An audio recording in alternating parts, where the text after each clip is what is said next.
그래서 이제 6장의 마지막 부분을 우리가 오늘 이제 살펴보겠습니다. 짠, 복습을 6장만 이제 복습을 해야겠죠. 우리가 다 이거 하면 시간이 없으니까 인간의 타락과 죄와 형벌에 대해서 이제 1항이 인간의 타락. 그 시조들부터 우리가 사탄의 관계에 빠져서 이런 죄를 짓게 되었구나 하는 것들. 그다음에 사탄에 의해서 관계에 빠져가지고 타락에 이르렀고 타락한 결과, 뭐 의도 잃게 되고 하나님과 교통도 끊어지고, 영과 육이 더럽혀져서 전적으로 더럽혀졌다. 2항의 이야기였고 3항은 그래서 이제 원죄라는 개념이 세팅이 딱 된 거예요. 아담으로부터 이어져 내려오는 우리 영혼설은 영혼 창조설이에요, 영혼 유전설이에요. 영혼 유전설이에요. 그래서 우리가 그것도 뭐 절대적으로 우리가 확인할 길은 없어요. 하지만 성경을 근거로 믿을 수 있는 것은 결국에는 그 유전을 이야기하고 있기 때문에 우리가 아담의 허리에 있었고, 그 첫 번째 아담 그 한 사람으로 말미암아 죄가 우리에게 들어오고 또 한 사람으로 말미암아 우리에게 은혜 끼쳤다라는 그 복음을 믿는 우리로서는 역으로 추적할 때 은혜가 한 사람 예수 그리스도로 말미암아 들어온 것처럼 죄도 그렇게 들어왔구나라고 이해하는 게 쉽다라는 그런 말씀을 드렸어요. 그 원죄가 이제 어떻게 보면은 핵 발전소가 돼서 온갖 걸 다 오염시키는 거죠. 누가 알리오마는 사람이 마음의 말로 가장 부패했다 하는 예레미야의 말로부터 해가지고 우리가 살펴봤죠. 그래서 그 원죄로 인해서 우리가 이렇게 죄를 짓기를 즐거워하고 좋아하고 있다 하는 것입니다. 그래서 원부패로 말미암아 저희들이 잘 봐요. 거듭났음에도 불구하고 그 죄라는 것이 내 인생에 완전히 없어지지는 않고 있다. 그 왜 그러냐 하는 거 오늘 또 공부를 할 거예요. 거듭났는데 왜 그러냐 하는 거죠. 그게 1, 2, 3, 4항까지 공부를 한 겁니다. 나 거듭났고 나 예수 믿었는데 난 여전히 왜 죄를 짓냐 이거죠. 그리고 머리로도 죄가 가동이 돼요. 막 계획을 세우고 나 예수 믿었는데 나 구원 받았는데 왜 이러지? 나 구원 안 받았나? 뭐 구원 받은 자나 안 받은 자나 다 죄를 짓는데 그거는 어떤 물리적인 원리가 있는 것이지? 어떤 관계가 있는 것이지? 어떤 공식인 것이지? 그런 궁금증이 발생해야 합니다. 그래서 지난번에도 우리가 공부한 게 토탈 디프라이비티 해가지고 전적 부패 타락했는데, 그 반대로도 질문이 생겨. 그럼 전적 부패 타락했어. 그럼 전적 부패 타락했는데 어떻게 선행을 생각해내지 우리가? 우리가 완전 뭐 쓰레기인가요? 선행 생각해요, 안 해요? 선 생각하죠. 연탄봉사도 이제 2,000장 아직도 남아있는데 그거 빨리 해결해야 되는데 바빠가지고 3월인데 연탄 떼나 몰라. 그거 어떡하지? 그냥 돈으로 해도 돼요. 우리 저번에 몸으로 해서 단탄 가격을 내렸는데 어쨌든 그런 전적 부패 때문에요. 근데 그런 선한 계획을 하네. 어떻게 된 거죠? 그건 어떤 관계죠? 궁금해하셔야 되는데. 자, 5항 넘어가겠습니다. 소제목은 부패성이 남아있음. 제가 방금 질문 던졌던 전자 거죠, 이거는. 그다음 6항이 이제 뒤에 건데, 예수 믿었는데 나 왜 이러냐 이거예요. 지금 예수님 믿었고 대충 구원의 확신도 뭐 있는 것 같아요. 관뚜껑 덮어봐야 알지만 배도 안 하고 싶어요. 죽을 때까지. 근데 왜 여전히 죄를 짓냐 이거죠. 나 예수 믿었는데. 그게 이제 5항에서 좀 다루는 부분입니다. 다 같이 한번 읽어볼까요? 시작. 이러한 본성의 부패는 이 세상에 사는 동안에 중생한 사람들 안에도 남아있다. 그리고 그 부패함이 그리스도를 통하여 용서받고 억제되고 있다 할지라도 본성 자체와 본성에서 비롯되는 모든 행동들은 참으로 그리고 완전히 죄이다. 이거를 지난주에 어떤 분이 저한테 질문했거든요. 그러니까 앞에 것만 공부하면요 계속 궁금해요. 그러니까 끝까지 가봐야 돼요. 그러면 질문에 대한 답이 나와요. 전적 부패에 반대되는 질문이 이거거든요. 은혜로 구원 받았는데 왜 내 안에 죄성이 남아있냐 이거예요. 옛날에야 전적 부패인데 지금 나 예수 믿고 구원 받았는데 왜 죄성이 쑥쑥 올라오냐 이거예요. 음란한 생각, 돈, 권력, 명예, 세상 좋아하는 거, 쾌락, 그런 죄성이 우리한테 있다니까요. 공과 사를 구별하지 못하는 것들 등등. 그러니까 이 답을 주고 있네요. 5항에서. 이러한 본성이라고 할 때는요, 부패한 걸 말하는 거죠. 이러한 본성의 부패는 이 세상 사는 동안에 거듭난, 중생이라는 말이 이제 born again, 다시 태어났다 하는 거 아닙니까? 그래서 중생한 사람들 안에도 남아 있어요, 없어요? 남아 있다는 거예요. 거듭나도, 예수 믿어도 그 안에, 중생한 사람들 안에도 그 잔재가 남아 있다는 것입니다. 부패가. 요걸 우리가 알아야 돼요. 그래야 이게 키가 풀리는 것입니다. 다 같이 읽어보시죠. 요한 1서 1장 8절 시작. 만일 우리가 죄가 없다고 말하면 스스로 속이고 또 진리가 우리 속에 있지. 그러니까 우리가 죄가 없을 수 없죠. 나 예수 믿었으니까 더 이상 죄 안 짓는다. 나 죄 없다. 이단들이 하는 소리죠. 구원파나 이단들이 하는 소리입니다. 난 죄 안 짓는다고. 그 자체가 벌써 죄죠. 요한일서 1장 10절 다 같이 시작. 만일 우리가 범죄하지 아니하였다 하면 하나님을 거짓말하는 이로 만드는 것이니 또한 그의 말씀이 우리의 속에 있지 아니하는. 그죠? 우리가 말씀이 들어오면 들어올수록 내 안에 오라 나는 비참한 사람이로다. 이 사망의 몸에서 누가 나를 건져내랴. 더 드러나기 마련이죠. 거듭났음에도 불구하고 말이죠. 로마서 7장 18절 다시 다 같이 시작. 내 속에 곧 내 육신에 선한 것이 거하지 아니하는 줄을 아노니 원함은 내게 있으나 선을 행하는 것이 없노라 하는 거예요. 그래서 원함은 있지만 내 안에 부패성이 자꾸 있다. 이 자꾸 헷갈리게 만드는데 선이 없대요. 그럼 선이 완전히 없냐 또? 선행하잖아, 연탄. 선행하잖아요.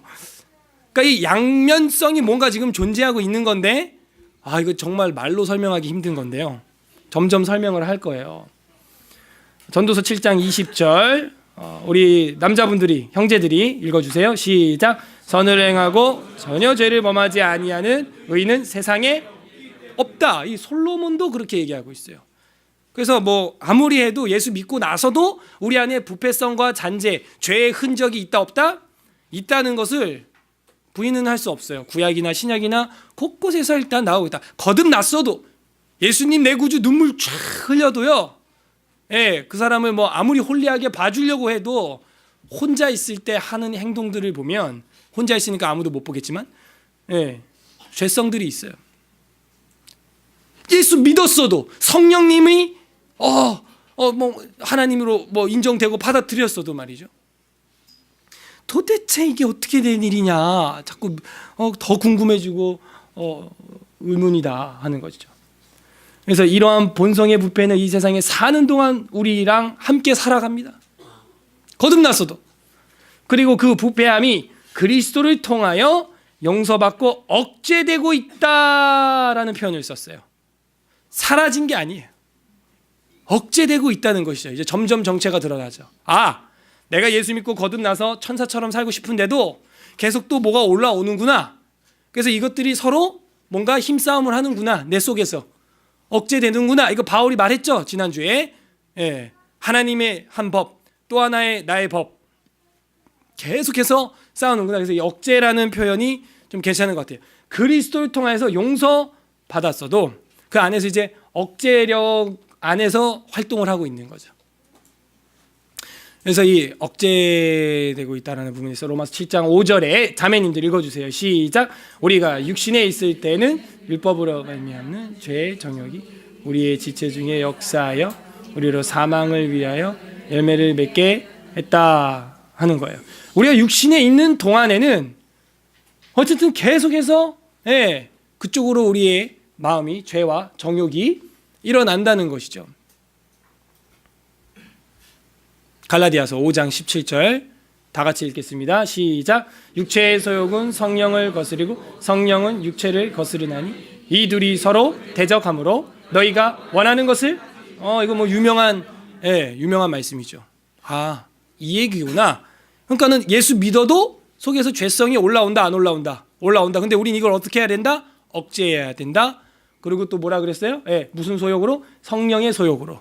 육신의 소욕이 아니라 성령의 소욕으로 그거를 서로 대적하게 해야 되는 거예요. 그래서 이쪽이 이겨야겠죠, 우리는. 하나님의 영으로 충만해야겠죠. 그럼 이제 점점 답이 나오죠. 하나님의 영으로 내가 충만하려면 어떻게 살아야 하는가? 어쨌든 그리스도를 통하여서 용서를 받고 억제되고 있다고 할지라도 본성 자체와 본성에서, 이 본성이라고 하는 것은 이렇게 보면 좋겠어요. 이 사람 전체, 형질, 사람 속에 그 영혼의 그 보이지 않는 그 영혼의 형체, 그걸 본성이라고 이제 표현하는 것 같아요. 그런 게 도덕적으로는 이제 양심, 본성의 빛, 뭐 이런 걸로 드러나겠죠. 그래서 본성에서 비롯되는 모든 행동들은 참으로, 그리고 완전하다, 완전하지 못한 죄다, 완전히 죄다. 예. 그래서 우리 본성에서 비롯된 그 행동들이요, 예, 이 죄가 드러난다 하는 것입니다. 그래서 구원 받아서도 죄성이 자꾸 나에게 불화살이 쏙쏙 들어오는 것은 비정상이 아니라는 거예요. 그 지극히 다행이라는 것이죠. 예수님에게도 마귀가 시험을 해. 그러니까 이런 거를요, 하고 질문을 들으면 막 헷갈려. 야, 너 예수 믿었지? 응. 너 죄사함 받았지? 응. 그럼 너 이제 죄 안 짓겠네? 막 헷갈리는 거예요. 그러니까 이거를 성경 본문을 보면서 공부 안 하면 안 돼요. 근데 이거를 좀 쉽게 표로 그린 게 여러분 106페이지 이 도표 봐봐요. 책 펼치세요. 106페이지 도표 2, 도표 2.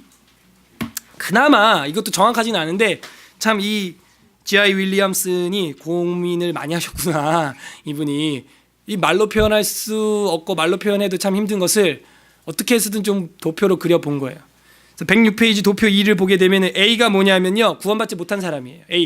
A라는 사람의 마음이, 이게 구원을 큰 A 유기된 자의 마음, 바로왕 가룟 유다 이런 사람의 마음이 큰 A예요. 그래서 그 마음 속을 이제 들여다볼 때 파트를 한번 나눠보자 이거죠. 그래서 작은 A, 타락 이전의 인간 본성의 외부의 잔재들. 그러니까 이건 뭘 보여주는 거예요? A라고 하는 것은, 작은 A는 뭘 보여주는 거예요? 그리스도를 안 믿어도 뭘 행할 수 있다는 거예요. 뭘 행할 수 있다? 그죠? 이제 이해가 되죠. 그러나 이 유기된 자의 B를 봐요. 작은 괄호 B를 보면 타락한 인간의 죄에 있는 본성의 새로운 중심 자아는 지금 뭘로 오염되어 있어요? 죄로 검은색 이렇게 칠하자. 그 안에 검은색인데 밖에 A의 선행이나 착한 말이나 아무리 포장된 언어로 표현을 해도 그 속에 소위 거듭나질 않았으니 그 속의 중심은 죄로 가득 차 있다는 거예요. 원죄의 오염이 있는 것이죠. 이것이 이제 타락한 인간의 죄의 본성 중심이에요. 그런데 예수를 믿으면, 그리스도를 통하여 용서함을 받으면 B가 되는 거예요. 죄가 없지 않아요. B도 보면 죄가 있는데 거듭난 자의 마음이 어떻게 되어 있느냐, B의 C 가로 C를 보면은 타락한 인간의 죄에 있는 본성에 남아있는 외부 잔재로 선이 남아있는 게 아니라, 여기는 지금 외부 잔재로 뭐가 보여요? 외부 잔재로 뭐가 보여요? 죄, 반대로 죄가 보이는 거예요. 그리고 D, 괄호 D를 보면 그리스도 안에 있는 인간의 본성의 새로운 중심 자아는 지금 어떻게 돼 있어요? 어떻게 돼 있어요? 깨끗해 있어요. 오염돼 있지 않아요. 무슨 얘기인지 알겠죠? 그래도 이 그리스도인에게도 어떤 계속 유혹이 있어요? 그거는 뭐 때문에 그런 거예요? 신학적으로 말하면 요대로 C번을 말하면 뭐 때문에 그런 거예요? 외부의 잔재들. 그죠? 저와 여러분이 거듭났는데 속사람이 본성이 완전 그리스도로, D 괄호 D를 보라고요. T도 점도 없죠. T도 점도 흠도 없이 완전히 지금 깨끗해졌잖아요. 그런데 뭐가 자꾸 묻는 거예요? 외부의 잔재들. 설명할 수 있죠, 이제. 설명할 수 있는 거예요. 그래서 믿는 자임에도 죄들이 틱틱틱 보이는 이유와 안 믿는 자임에도 선행이 점점점 보이는 이유가 무엇인지, 어디서 그것이 시작된 것들인지 이제 보이죠. 그래서 요거를 우리가 잘 좀 이 도표 2를 완전 좀 이해를 하면은 신학적으로, 교리적으로, 성경적으로 설명을 할 수 있을 것 같아요. 설명한다는 게 참 어려운 건데 이해되셨죠? 그래서 이 5항 부패성이 남아있음은 본성에 남아있음, 외부의 잔재들로서, 외부의 잔재들로서 거듭난 사람에게는 예수님 뭐라 그래요? 너희가 깨끗해졌다. 그러나 다는 아니니라. 이런 말씀하셨죠. 그 다음에 예수님이 베드로야, 내가 너 발을 씻겨주겠다. 아유 무슨 소리예요? 그 슬레이브 종들이 하는 거거든요. 노예들이. 아유 어떻게 주님께서? 아유 주님 안 됩니다. 주님은 주인님이잖아요. 안 됩니다. 제가 씻겨드려야지. 그랬더니 예수님이 내가 네 발 안 씻겨주면 넌 나랑 상관없는 사람이야. 그랬더니 또 오버한다, 그죠? 온몸 다 씻겨주세요. 막 이러고 나오는 거예요. 그럴 때 이제 예수님 뭐라 그래요? 이미 몸은 깨끗해졌다. 근데 이제 손발은 씻어야 되지 않냐 할 때 이 도표 2의 CD에 해당하는, B에 해당하는 것이죠. 큰 B에 해당하는 것이죠. 이해했어요? 예. 아, 그 얘기구나. 그래서 자 오전에도 기도할 때 우리가 거듭나고 구원 받았지만 계속 이 묻는 거예요. 그런 것들을 늘 돌아보고 하루를 마무리할 때 아, 내가 또 오늘 하루 실수한 건 없나? 또 하나님 앞에 참회하고 돌아보고 계속 성찰하고 이런 것들이 필요한 이유가 그거죠. 그런데 구원파는 뭐라 그래요? 한 번 회개했으면 할 필요 없다. 땡. 편하기야 하겠죠. 근데 그 양심이 견딜 수 있을까요? 제가 볼 땐 정말 힘들 것 같은데. 그래서 주 예수 그리스도의 가르침을 우리가 받고 그 다음에 이렇게 정리를 해보면 그리고 내 마음을 들여다보면 이래서 내가 이러는구나. 이제 점점 우리가 사람을 배우고 있는 거 아니겠어요? 인간론 파트로 넘어왔다 그랬어요. 신론은 끝났고 5장까지 이제 인간론 파트로 들어왔어요. 조직신학적으로. 아유 강도사님 여기가 무슨 신학교입니까? 예, 뭐 그렇게 생각할 수도 있는데 여러분 신학교 가려면 등록금 비싼 거 아시죠? 그러니까 피차간에 공부하고 참 그야말로 배우는 모임이다. 교회. 이게 진짜 교회구나 하는 걸 좀 다시 다른 각도로 생각했으면 좋겠어요. 자 5항 쉽죠? 예, 쉬워요. 끝났고 마지막 오늘 일찍 끝나겠는데요. 뭐 색칠한 것도 몇 개 없어요. 제가 바빠가지고 색칠도 못했고 6항은 이제 결론적으로 6장의 결론 6항의 그 죄의 결론 결과 나옵니다. 그러니까 밟지 않겠죠. 좀 긴데 우리 다 같이 읽어보도록 하겠습니다. 죄의 결과 6항 시작. 원죄와 본죄 등 모든 죄는 하나님의 의로운 율법에 대한 위반이요 그것에 반대되는 것으로서 그것 자체의 성질 때문에 죄인에게 죄책을 가져다 준다. 죄책으로 말미암아 죄인은 하나님의 진노와 율법의 저주를 받게 되며 그리하여 사망을 당하되 동시에 영적, 육체적 그리고 영원한 모든 불행들을 아울러 당하게 되었다 하면서 좀 어두운 얘기죠. 우리에게 죽음, 사망, 하나님의 진노, 지옥 이런 게 있는 이유가 뭐냐? guilty, 죄책. 지난번에 제가 설명했죠. 그래서 각각을 하나님께서 재판하신다. 그래서 죄책을 물으신다. 하는 이야기를 제가 했었습니다. 그래서 이 원죄와 본죄라고 되어 있는데 이것도 번역의 문제고요. 원죄와 자범죄 우리 그렇게 생각을 하면 쉽습니다. 그래서 원죄와 그 본죄 등 모든 죄는 하나님의 의로운 율법에 대한 위반이다. 그러니까 율법은 말씀이죠. 봐봐요. 방금도 표현이 뭐라 그랬어요? 옛날 기독교인들은 율법을 뭐라 그랬어요? 우리를 괴롭히는 율법이다? 우리를 정죄하는 율법이다? 의로운 율법이다 이러잖아요. 율법은 의롭고 선하다라는 개념을 우리 장로교인들은 가지고 있었다는 거예요. 가져야 되고요. 그래서 하나님의 의로운 율법에 대한 위반 그것이 뭐예요? 죄. 하나님 말씀을 우리가 떠나면 그게 위반하면 죄구나. 신호 위반하면 죄구나 하는 것들을 우리가 알 수가 있습니다. 요한일서 3장 4절 다 같이 읽습니다. 시작. 죄를 짓는 자마다 불법을 행하나니 죄는 불법 위법이다 라고 사도 요한께서 이제 쓰고 있습니다. 그렇구나. 이건 너무 쉬운 얘기죠 지금 다. 그래서 그것에 반대되는 것으로서 그것 자체의 성질 때문에 죄인에게 죄책을 가져다 준다. 무슨 얘기예요? 위반을 하니까 그 자체에 죄의 파장이 있다는 거예요. 오늘 제목이죠. 죄의 성질 때문에 가만히 있을 수 없다니까요. 안 쉽게 구원파 우리는 한번 회개했으니까 앞으로 죄를 져도 앞으로 과거에 이미 주님이 용서하셨으니까 회개 안 해도 된다. 못 살 텐데, 양심이 힘들어서. 계속해서 그 성질 때문에, 그 죄의 성질 때문에 죄인에게는 죄책을 가져다 주게 된다는 거예요.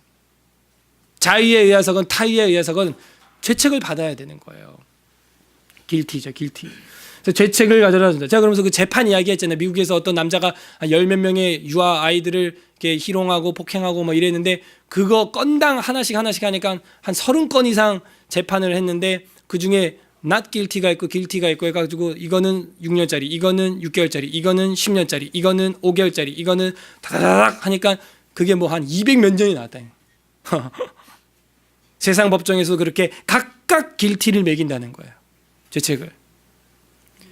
하나님 앞에서도 우리가 한 번 재판 받는 날이 꼭 옵니다. 그래서 그 가져다 준다는 거예요. 죄의 결과가 그거죠. 죄가 가져다 주는 것은 죄책밖에 없다는 것이죠. 죄책을 가져다 준다는 거예요. 그 죄책으로 말미암아 죄인은 하나님의 진노와 율법의 저주를 받게 된다. 율법은 뭐였는데요? 의로운 것이었죠. 그건 쌍방간에 피차간에 약속을 한 것들이었죠.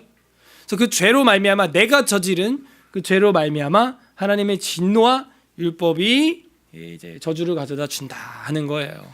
세상에서도 우리가 죄를 지면, 아이고 크기가 작네, 감당해야 되는데, 에베소서 2장 3절 우리 다 같이 읽겠습니다. 시작. 전에는 우리도 다 그 가운데에서 우리 육체의 욕심을 따라 지내며 육체와 마음이 원하는 것을 하여 다른 이들과 같이 본질상 진노의 자녀였다.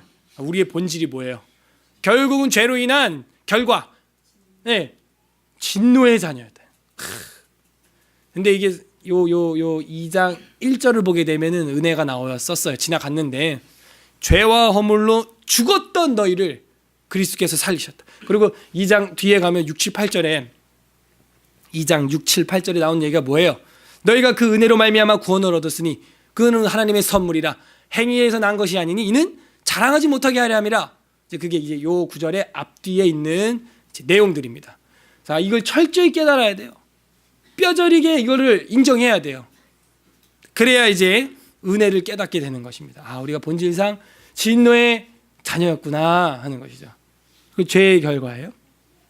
그래서 진노와 율법의 저주를 받게 되며, 그 율법의 저주 내용은 너무 많기 때문에 생략, 레위기 26장과 신명기 28장에 너무 길게 나와요. 그래서 우리가 다 읽을 수도 없고 그냥 필기만 해놓고 대충 집에 가서 보시면 되겠습니다. 레위기 26, 신명기 28. 저주를 받게 되며 그리하여 사망을 당하되, 결론은 이거죠. 죄의 결과는 사망이 되는 것이죠. 동시에 영적, 육체적, 그리고 영원한 모든 불행들을 아울러 당하게 되었다. 참 무겁게 내용이 끝나서 복음이 빡 선포되면 너무 좋겠다 할 정도로 좀 절망으로 빠져야 돼요. 그래야 복음이 얼마나 귀한지 우리가 상대적으로 또 느끼게 됩니다. 오늘 본문인가요? 로마서 6장 23절 뭐 외우시죠? 다 여러분. 다 같이 마지막 구절이네요 벌써. 읽겠습니다. 시작. 죄의 싹은 사망이요 하나님의 은사는 그리스도 예수 우리 주 안에 있는 영생이니라. 다행히 좀 시원한 게 하나 나왔다. 그렇죠? 죄의 값은, 죄의 결과는 죽음, 사망이라는 거예요. 이걸 뼈저리 느껴요. 저도 죽습니다. 언제 죽을지도 몰라. 이게 또 더 불안해. 그죠? 다 90년, 100년, 80년, 70년 산다는 보장이 없어요. 저도 죽고 여러분도 죽는데 뭐가 소망이 있냐는 거예요. 하나님의 은사는, 은혜는, 선물은, 이런 얘기입니다. 선물. 그리스도 예수 우리 주 안에 있는 영생 아니냐. 이게 인생 사는데 최고의 선물 아니냐. 죽음의 문제를 해결하고 그 죄의 결과, 죄의 파장, 죄의 값을 끝내는 기쁜 소식 아니냐. 그것이 이제 복음이 되는 것이죠. 기쁜 소식.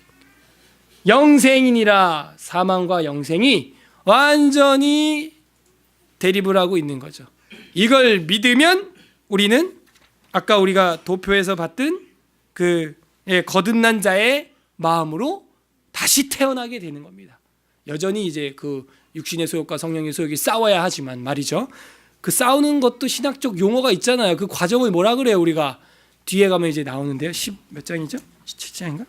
성화라고 하는 파트가 아예 따로 있습니다. 그건 나중에 우리가 공부하도록 하고요. 어쨌든 그렇게 죄의 결과는 사망이구나. 근데 저번에 제가 말씀드렸어요. 이거 보고 염세주의, 우울증 뭐 이런, 대체로 우리 교회 우울증 앓던 분들이 많아. 우리 청년들도 제가 막 얘기해 보면, 그래서 그 우울증 빠져서 뭐야 인생 아무것도 없네, 죽어 그냥, 야 죽어 그냥, 이러면 안 돼요. 죄로 말미암아 사망이 왔는데 그 뒤에를 봐야 된다니까요. 아이 낳아서 뭐해? 애기 낳아봐야 죄인 한 명 더 낳는 것밖에 더 돼? 애기 낳지 마.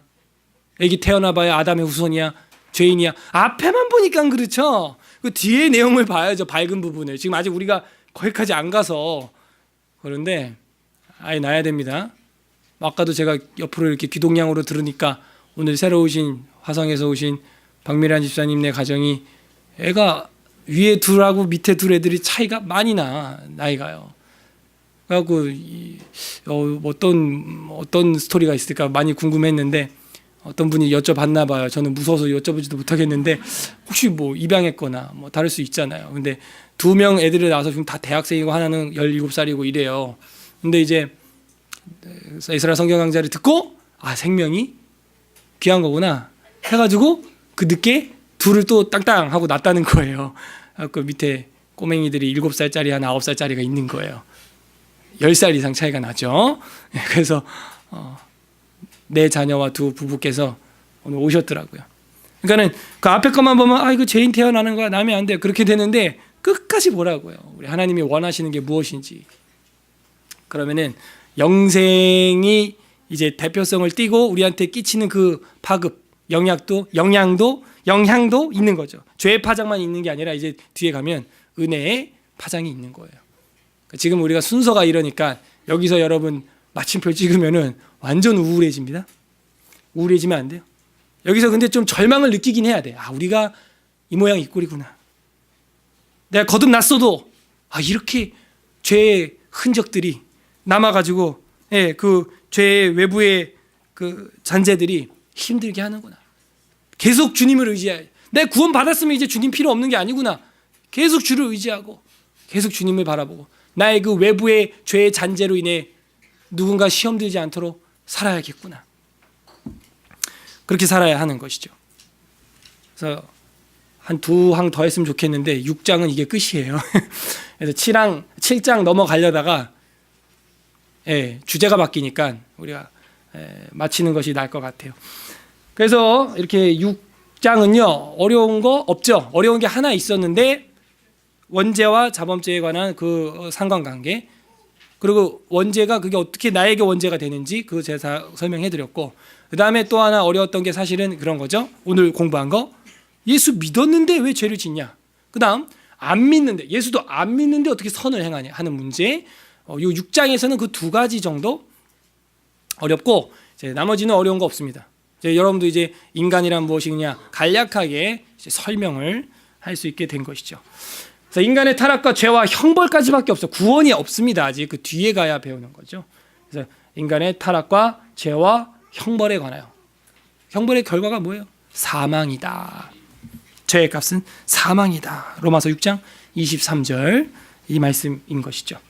자, 이렇게 해서 웨스트민스터 신앙고백서 강의 벌써 6장 끝나고 다음 주에는 7장. 와우, 벌써 128페이지까지 갔네요. 하나님의 언약이 그래서 등장하는 겁니다.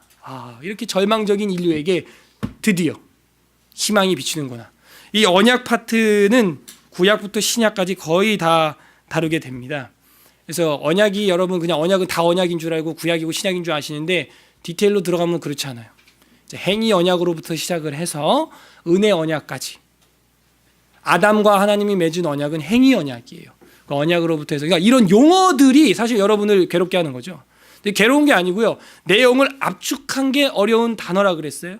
행위 언약, 이게 뭘 말하는지는 창세기를 다 읽어야 되는 거예요. 그러니까 학문은 뭐라 그랬어요?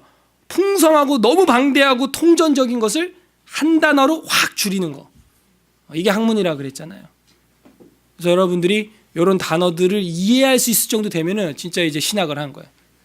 그래서 원죄, 자범죄, 외적 잔재들, 그런 것들, 내적 본질, 뭐 이런 좀 어려운 단어들을 여러분이 소화하면 설명할 수 있어요. 그래서 다음엔 하나님의 언약을 보면서 그 여러 가지 성경에 나오는 그 언약들을 우리가 정리할 겁니다. 특히 개혁주의 장로교회에서 중요하게 보는 그 신학 분야가 바로 언약 신학이에요. 언약 신학. 그래서 책들이 많아요. 그런 것. 뭐 그런 것만 한두 개 좀 사 보셔도 됩니다. 언약 신학. 모든 언약이 다 흘러가서 결국 예수 그리스도하고 끝나는 거예요.